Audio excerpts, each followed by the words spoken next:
en parlant de décision collective, le Airbnb que j'ai loué, qui est le lieu dans lequel on est, il y a une décision collective au niveau du chauffage, dans lequel je ne suis pas du tout d'accord, parce que du coup, il caille. On est d'accord? Donc parfois, les décisions collectives ne sont pas forcément bénéfiques, contrairement à ce qu'on pourrait penser. Ouais. Ça, c'est un très bon exemple. Alors, je ne vis pas ici, mais si je vivais ici, je suis là en mode: «Attends, je peux pas augmenter le chauffage. J'ai trop chaud». Tu peux ouvrir la fenêtre, en fonction d'ailleurs, en fonction des périodes de l'année, ça fonctionne ou pas. Mais là, en hiver, tu as trop froid.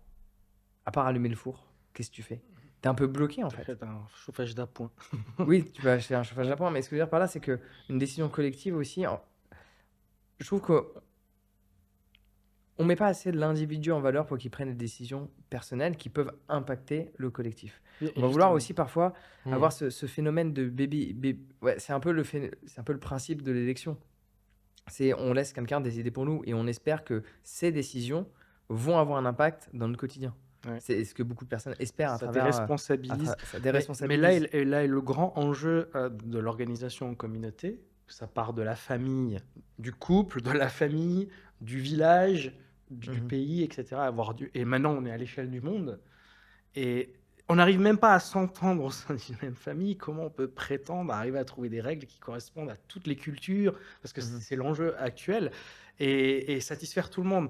Il y aura forcément quelqu'un qui dira: moi j'ai trop chaud, moi j'ai trop froid, Ouais. moi j'ai besoin de plus de nourriture. Mmh. La nourriture équitable pour tous, c'est pas possible. On n'a pas Puis c'est tous les normal, on mêmes a tous des besoins. besoins Voilà. Ça, différents, ça on a fait Donc, tous, ça fait partie des trucs que j'ai envie de révolutionner ouais, dans les restaurants. C'est que alors, il y a des gens qui vont pas être d'accord, mais bon, tu peux ne pas être d'accord, un fait reste un fait. C'est une phrase que j'ai entendue magnifique, magnifique. Fact, don't care about your feelings. Je trouve que c'est une des phrases les plus belles. Un fait ne se préoccupe pas de ton ressenti. Donc à toi de gérer ton ressenti émotionnel par rapport à un fait. Mais dans un restaurant, il devrait y avoir pas des plats pour les hommes et des plats pour les femmes, mais des plats en plus grosse conséquence pour les hommes, en comparaison par rapport aux plats des femmes.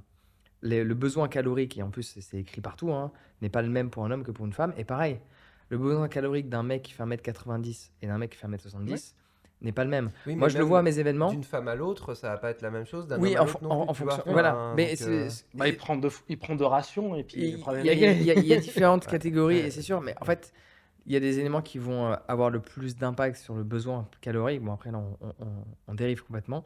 Mais la masse osseuse, et en fonction de ton ethnie, de tes origines, ta masse osseuse n'est pas la même et Mhm. ton besoin calorique va pas être le même. mmh, Forcément, la taille va influencer et il y a aussi le sexe. Donc, tu as ces trois éléments. Bon, bien sûr, si tu es obèse, tu as toujours plus faim. Mais ça, c'est pas un élément, on va dire, qui correspond à ta physiologie que tu n'as pas choisi. C'est la conséquence de tes choix qui fait en sorte qu'aujourd'hui, ton corps te demande plus. Mais les autres ne devraient pas être impactés par, on va dire, ce choix. Mais quand c'est purement biologique, on va dire, bon, on s'adapte à ta biologie, on s'adapte à ta nature, c'est notre compréhension humaine. Tu vois, on pourrait voir ça aussi ainsi. C'est comme dans l'avion, regarde. On prend l'exemple de voyage, moi, il y a un truc, j'ai toujours trouvé ça horrible. C'est quand tu as 2 kilos en plus et on te dit, ah, ça, c'est des petites compagnies pas chères, hein, il faut Fais un payer. supplément. Je suis là, et à côté de moi, il y a un mec qui fait 40 kilos de plus que moi. Je suis désolé, hein, c'est un fait en fait.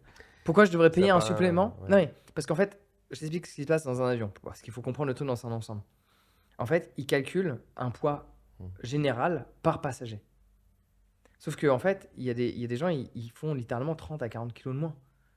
Et donc pourquoi, en fait, Tu veux dire que c'est- ça, le poids de ton bagage devrait être corrélé à ton ben, poids à toi. en fait, le truc, c'est que ben, si on fait une moyenne de Mhm. poids par personne, en fait, on devrait prendre cette moyenne par rapport au général.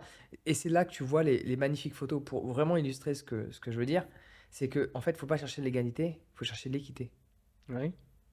Et c'est l'histoire de. Mmh. Tu vois, si tu veux, regarde, imagine, il y a un muret qui est là. Ok? Il y a un muret qui est là. Il y a un muret qui est là et on veut voir le match de foot qui est de l'autre côté. Il y a trois enfants. Il y en a un qui naturellement est plus grand que les autres, il voit. Il y en a un, il voit un peu et l'autre, il voit pas du tout. L'égalité, c'est on se met tous au même niveau. Mhm. Donc il y en a un qui voit bien, Du coup, un qui voit pas et là, il trop, y a injustice. et donc du coup, il y a Mhm. injustice. Mmh, L'équité, ouais. c'est ah bah du coup, celui qui voit plus, peut-être, il va prendre son sac à dos pour le mettre par terre pour que l'autre voit mieux, tu vois. Mmh, Il Et, le mmh, porte mmh. sur ses épaules. Oui. et l'autre, il porte sur ses épaules. Et donc là, il y a équité. Et le problème, c'est qu'on cherche l'égalité. Sauf qu'avec l'égalité, tu règles pas l'injustice. Oui. C'est avec l'équité. Et le problème, c'est qu'à nouveau, pour revenir sur la difficulté qu'on a, c'est quand on choisit pas les bons mots. Ah ben, là, on peut parler de l'éducation parce qu'en éducation, enfin, le grand truc, la grande supercherie, on parlait des illusions, c'est ce truc de l'égalité des chances en fait. Mais rien que le terme, il est corrompu. Le terme Mhm. d'égalité, tu l'as très justement expliqué. C'est l'égalité des chances, ça veut dire qu'en gros, bah, si tu es né dans une famille, comme on dit, défavorisée, ou dans une famille où il y a plein de bouquins, où il y a de la culture, etc., eh ben, on va te mettre au même niveau, et puis après, hop, on va considérer que bah, vous êtes à égalité, alors que non. Donc Mhm. si on part du point de vue de l'équité, justement, on aidera davantage la personne qui a Qui a. moins Ouais. Oui. d'aide au départ. Et ce qui est terrible, c'est que au nom de l'égalité, on essaie de donner bonne conscience à tout le monde en disant regardez, on travaille pour l'égalité des chances, mais c'est un mensonge parce que c'est pas l'égalité qui est importante. En fait. C'est Et donc l'équité. là aussi, Mhm. c'est typiquement aussi quelque chose dans cette illusion, dans cette falsification des mots qui est propagée par les politiques et les médias en permanence. Et ils s'en rendent pas forcément compte eux-mêmes, hein, d'ailleurs. Hein. Ils sont eux-mêmes dupes de ce qu'ils racontent, l'égalité des chances. Combien de fois on a entendu ce truc-là? Mm. Et regarde, l'égalité des chances, ça fait 20 ans qu'on entend parler de ça, ou 30 ans, et on est de plus en plus bas dans les classements internationaux, etc. Donc notre manière de faire de l'égalité des chances, elle fonctionne pas, visiblement. Il serait peut-être temps, à un moment, de se poser les bonnes questions, et surtout, en fait, d'utiliser les bons mots pour nommer le réel, et là, on trouvera les solutions. Tu vois, tant que on répète des espèces de phrases toutes faites, sorties de cabinets de communication, Exactement. etc., on s'en sortira jamais. Et nous, en fait, en France, on est un peuple, on est un peuple extrêmement bavard. On adore La parler. preuve. Donc ça, c'est génial en même temps. Tu vois, on adore le débat, la confrontation. Et en même temps, parfois, on tombe dans des travers terribles où, bon, bah voilà, on sans s'en rendre compte, on se met à utiliser les mauvais outils. Alors là, par contre, ça a des conséquences, quoi, au bout d'un moment. C'est pas juste un mot. C'est Godard qui disait ce n'est pas juste une image, c'est une image juste, pour parler du cinéma, d'une bonne manière de faire du cinéma. Et pareil, pour bien penser le monde, c'est pas juste un mot, c'est un mot juste qu'il nous faut. Et justement, parfois, on ne fait pas attention suffisamment aux termes qu'on emploie. Mhm. Et du coup, bah, en réalité, ça a des conséquences sur notre rapport au réel et sur les actions qu'on va poser concrètement dans le monde. Donc revenir, et ça c'est le principe même de la philosophie, c'est essayer de se demander, ah, je vais faire une petite pause, là je vais mettre entre parenthèses quelques petites choses, et je vais juste me poser et me demander si les mots que j'utilise, les outils que j'utilise sont adaptés à ce que j'ai envie de faire. Déjà rien que ça, revenir à la racine. Et à l'origine de nos actions, il y a des pensées et il y a des mots. Et donc, si à l'origine on n'emploie pas les bons mots, si à l'origine on n'a pas les bonnes pensées, ben on va pas poser les bonnes actions, en fait. Voilà, donc c'était la petite minute de philosophie du langage.